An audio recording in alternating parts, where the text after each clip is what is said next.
আজিও দেখিছোঁ কোনোবা প্ৰটেষ্টত মোৰ ফটোখন লৈ গৈ তেখেতসকলে প্ৰটেষ্টত মোৰ ফটোকো আওৰাই দিছে। এনেকুৱা লাগিছে যেন মই 100% এনেকুৱা লাগিছে 100% মই দেশ বিৰোধী, মোক দেশ বিৰোধীয়ে কৰি দিলে। গতিকে সেইটো একদমেই নকৰিব। আমাৰো পৰিয়াল আছে, আমাৰো ওচৰ চুবুৰীয়া চাহ চিনাকি আছে, শুভাকাংক্ষী আছে, তেখেতসকলে দুখ পায়। আৰু মই গম পাইছোঁ এই কামটো আপোনালোকে দুখ পাইছে এইটোৰ কাৰণে আচলতে আপোনালোকে ভুল বুজিছে। যদি আপোনালোকে যিসকল লোকে, যিসকল মোৰ ভাতৃ ভগ্নী দাদা বাইদেউ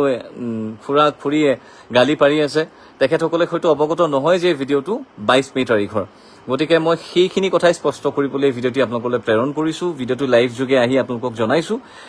গতিকে মোৰ বিশ্বাস যে আপোনালোকৰ মৰম যি ধৰণে পাইছিলোঁ সেই ধৰণে অটুট থাকিব আৰু অনাগত দিনত ৰাইজৰ হকে কাম কৰি যাবলৈ আপোনালোকে আমাক আশীৰ্বাদ কৰিব। আকৌ কৈছোঁ, ভিডিঅ'টি আছিল 22 মে' 2 মাহৰ আগৰ ভিডিঅ'। গতিকে আপোনালোকে ভুল নুবুজিব। মই ছাত্ৰ ছাত্ৰীৰ ভৱিষ্যতৰ লগত আছিলোঁ, আছোঁ আৰু সদায় থাকিম। আৰু মই তেনেকুৱা প্ৰটেষ্টত থাকিম যিটো প্ৰটেষ্টত ভাৰত বিৰোধী শ্লোগান নহয়, কাশ্মীৰখন ভাৰতৰ অংশ বুলি নকয়, তেনেকুৱা ধৰণৰ যিবোৰ প্ৰটেষ্টত ৰাজনৈতিক সমীকৰণ নাথাকে, তেনেকুৱা প্ৰটেষ্টত মই মোৰ ভাতৃ ভগ্নী দাদা বাইদেউ চবৰ লগত থাকিম। আপোনালোকে মোক বিচাৰি চাওক, আপোনালোকে কথা দিয়ক যে এই কোনোবা এটা প্ৰটেষ্টত ৰাজনৈতিক সমীকৰণ নাথাকে, তেনেকুৱা প্ৰটেষ্টত আপোনালোকে মোক মাতি চাওক ব্যক্তিগতভাৱে। মই ডেফিনেটলি অসমৰ যিকোনো কোণত মই উপস্থিত থাকিবলৈ যত্ন কৰিম।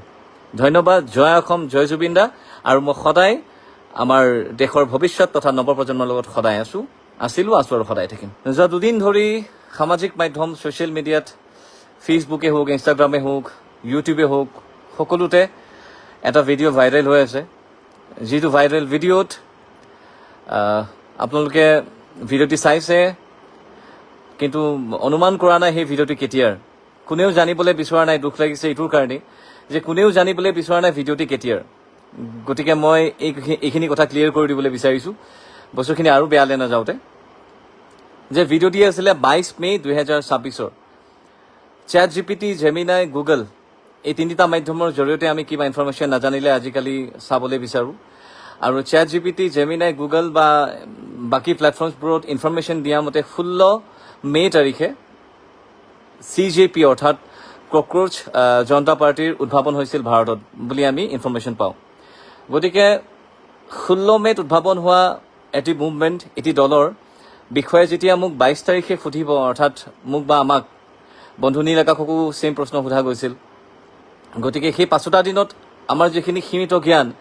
সেই সীমিত জ্ঞানৰ আধাৰত আমি যিখিনি আহৰণ কৰিব পাৰিছিলোঁ, সেইখিনি উত্তৰ আমি দিছিলোঁ যে আমি বহুত বিশেষ ভালকৈ অৱগত নহয় সেইখিনি সময়ত, আৰু সঁচাকৈ অৱগত নাছিলোঁ মুভমেণ্টৰ বিষয়ে। কিন্তু যেতিয়া গম পালোঁ যে সেই দলটিৰ লগতে ভাৰতৰ ছাত্ৰ ছাত্ৰীসকলৰ ভৱিষ্যতৰ কথা জড়িত হয়, চৰকাৰৰ লগত কিবা এটা মতানৈক্য হয়, তেখেতসকলৰ কিছুমান দাবী ৰাখিছে, নিটৰ পেপাৰ লিক হোৱাৰ ক্ষেত্ৰতো সেই দাবী উত্থাপন কৰিছে তেখেতসকলে। চ' লাহে লাহে যেতিয়া গম পালোঁ 6 দিনৰ আগত, আজি 22 তাৰিখ, 16 তাৰিখ নে 17 তাৰিখে, আজি 23 তাৰিখ, 16 নে 17 তাৰিখে সোনম ৱাংচুক ছাৰক ছাপোৰ্ট কৰি মই ছ'চিয়েল মিডিয়াত এটা পোষ্ট কৰিছিলোঁ। সেই পোষ্টটি ইমান বেছি ভাইৰেল নহ'ল যিমানখিনি হ'ব লাগিছিল, যিমানখিনি এই ভিডিঅ'টি ভাইৰেল হৈ আছে। এইটো হৈছে দ্বিতীয় কথা। গতিকে বহুতেই ভুল বুজি আছে যে মই ছাত্ৰীসকলৰ যি প্ৰটেষ্ট, সেই প্ৰটেষ্টটোক উপলুঙা কৰিছোঁ, ঠাট্টা মাৰিছোঁ, CJPৰ বিষয়ে নাজানো। যিখিনি সময়ত সোধা গৈছিল, যিখিনি সময়ত সোধা গৈছিল সেইখিনি সময়ত মই জনা নাছিলোঁ, আৰু মোৰ উত্তৰ তেনেকুৱাই আছিলে। গতিকে মই ছাত্ৰ ছাত্ৰীসকলৰ ভৱিষ্যতৰ লগত, ভৱিষ্যত প্ৰজন্ম, উঠি অহা প্ৰজন্মৰ লগত সদায় আছোঁ আৰু সদায় থাকিম। এইখিনি আপোনালোকে সকলোৱে মাজে মাজে কিছুমান ক্ষেত্ৰত মই কিছুমান হাতত লোৱা কামৰ মাধ্যমেৰে আপোনালোকে হয়তো দেখিও আহিছে। গতিকে যিসকল লোকে ভাবিছে যে মই এই প্ৰটেষ্টটোত নাই, তেতিয়াহ'লে একদমেই ভুল নুবুজিব। আজি দেখিছোঁ কোনোবা এটা ছাত্ৰ সংগঠন, post graduate students union of DU, Dibrugarh ইউনিভাৰ্চিটিৰ, তেখেতসকলে আমাক বেন কৰিছে। এতিয়া মোৰ দুখ লাগিছে এইটোৱে যে পোষ্ট গ্ৰেজুৱেট শিক্ষা আহৰণ কৰি থকা ছাত্ৰ ছাত্ৰীসকলে, মোৰ ভাই ভণ্টীসকলে যদি এবাৰো বিবেচনা কৰি নাচালে যে এই ভিডিঅ'টি কেই তাৰিখৰ আছিলে, CGP লঞ্চ হোৱা CGPৰ উদ্ভাৱন হোৱা কিমান দিনৰ পিছত এই ভিডিঅ'টি সৃষ্টি কৰা গৈছিল এতিয়াও যদি আপোনালোকে আসাম লাইভ 24 পেজখনলৈ যায় 22 মেৰ দিনাখনৰ যদি ভিডিঅ' চাবলৈ যায় তেন্তে সেই ভিডিঅ'টি আপোনালোকে প্ৰত্যক্ষ কৰিব গতিকে আপোনালোকে নিজে উপলব্ধি কৰিব দুখ আৰু এটা কথাত লাগিছে যিসকল লোকে মোক ব্যক্তিগতভাৱে জানে তেখেতসকলে মোক এবাৰ ব্যক্তিগতভাৱে নুসুধি তেখেতসকলে পাব্লিকলি তেখেতসকলক খুব বুজাইছে খুব বুজাটো স্বাভাৱিক এইটোৰ কাৰণে তেখেতসকলে ভুল বুজিছে আৰু মই ভাবো মোতকে বেছি ইম্পৰ্টেণ্ট বৰ্তমান জ্বলন্ত যিটো টপিক হৈ আছে সেইটো মোৰ নহয় পৃথিৱীত সকলো ব্যক্তিতকৈ চবতকৈ ইম্পৰ্টেণ্ট টপিক হৈছে সেইটো গতিকে মই ভাবো যে তেখেতসকলে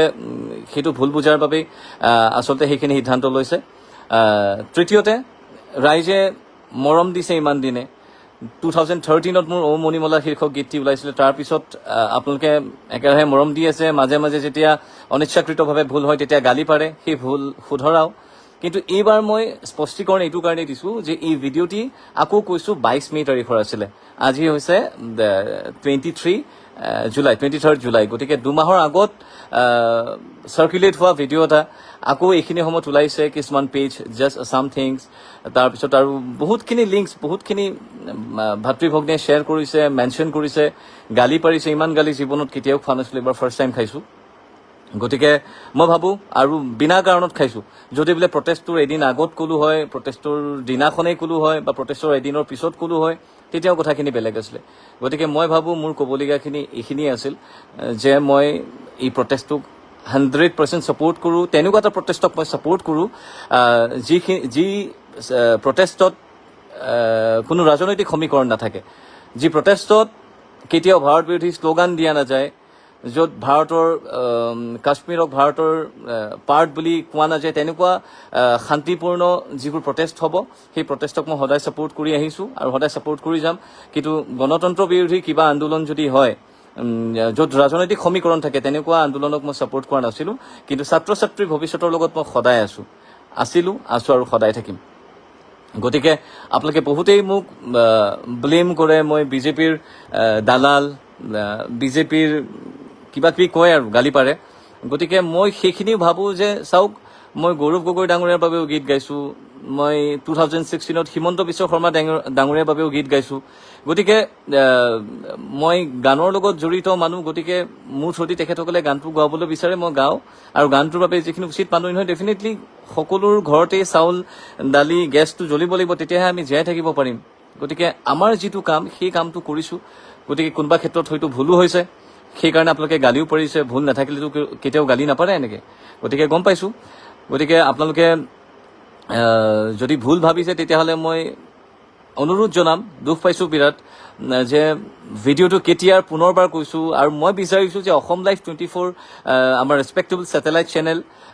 অনাৰ হৈছে নিপেন দাস ডাঙৰীয়াকো মই আপোনাৰ ৰেছপেক্টেবল সাংবাদিকসকলক এইখিনি এটা স্পষ্টীকৰণ দিয়াটো প্ৰয়োজনীয় বুলি ভাবোঁ যে সেই ভিডিঅ'টি যে 22 তাৰিখৰ আছিল বুলি সেইখিনি এটলিষ্ট আপোনালোকৰ চেনেলৰ বাবে কেতিয়াবা আমি অনুষ্ঠানো কৰিছোঁ ভৱিষ্যতেও আমি এটা আনটোৰ পৰিপূৰক আমাকো আপোনালোকক লাগিব আপোনালোককো আমাক লাগিব গতিকে মই ভাবোঁ যে সেই চেনেলটিও এটা স্পষ্টীকৰণ দিয়ে মই তাকে অনুৰোধ জনাইছোঁ গতিকে যিসকল লোকে বেয়াই পায় তেখেতসকলক বেয়া পাবলৈ আৰু আমি বেলেগকৈ কি ৰিজন দিম মই ভিডিঅ'টি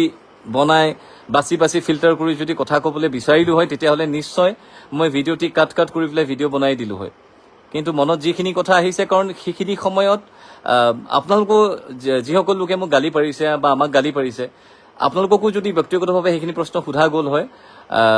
মই নাজানো আপোনালোকে কেনেকৈ ৰিয়েক্ট কৰিলে হয় কিন্তু মই তেনেকৈ ৰিয়েক্ট কৰিছিলোঁ যিখিনি অধ্যয়ন মই সেইখিনি 5টা দিনত এটা মুভমেণ্টৰ বিষয়ে এটা দলৰ বিষয়ে যিখিনি অধ্যয়ন কৰিব পাৰোঁ সেইখিনি অধ্যয়ন স্পণ্টেনিয়াছলি যিখিনি দেখিছিলোঁ সেইখিনি উত্তৰে মই দিছিলোঁ গতিকে যি কি নহওক কাইলৈ অৰ্থাৎ 25 তাৰিখে পুৱাকৈ কাইলৈ 24 তাৰিখ আজি 23 তাৰিখে মই লাইভটো দিছোঁ গতিকে 25 তাৰিখে উজনি অসমলৈ গৈ আছোঁ জুবিন গাৰ্গ ফেন ক্লাবৰ সহযোগত যি বান সাহায্যৰ আয়োজন কৰিছে সেই বান সাহায্যত বিলাবলৈ মই লগতে মোৰ সতীৰ্থ বন্ধু কেইজনমান যাব গতিকে যিসকল লোক বৰ্তমান অসমৰ বানপানীত ককবকাই আছে 40 জনতকৈ বেছি ব্যক্তিয়ে মৃত্যুবৰণ কৰিছে গতিকে মই ভাবোঁ সমান্তৰালভাৱে আমাৰ দায়িত্ব সামাজিক দায়িত্ব এইটো যে এইখিনি সময়ত আমি ৰাইজৰ কাষত থিয় দিব লাগে, কাৰণ গোটেই বছৰটোত যেতিয়া অনুষ্ঠান ধৰে আমাৰ দৰে গায়ক গায়িকাসকলক তেখেতসকলে অনুষ্ঠান কৰি গোটেই বছৰটো চলি যাব পৰাকৈ তেখেতসকলে মাননি আগবঢ়ায়। গতিকে মই ভাবোঁ যে কাইলৈ 24 তাৰিখ, কাইলৈ দিনটোত আমি ইয়াৰ পৰা মুভ কৰিম যোৰহাটত এৰাতি কটাই পৰহিলৈ যোৰহাটেই হওক বা শিৱসাগৰে হওক বা নাজিৰাই হওক, যিখিনি ইয়াত আমি কভাৰ কৰিব পাৰোঁ, যিমানখিনি শক্তি আছে শক্তি অনুযায়ী যিমানখিনি সহায় কৰিব পাৰোঁ বানপীড়িত ৰাইজক সহায় কৰিম বুলি কথা দিছোঁ। গতিকে আপোনালোকৰ সহযোগিতা আমি তথা মই কামনা কৰিছোঁ।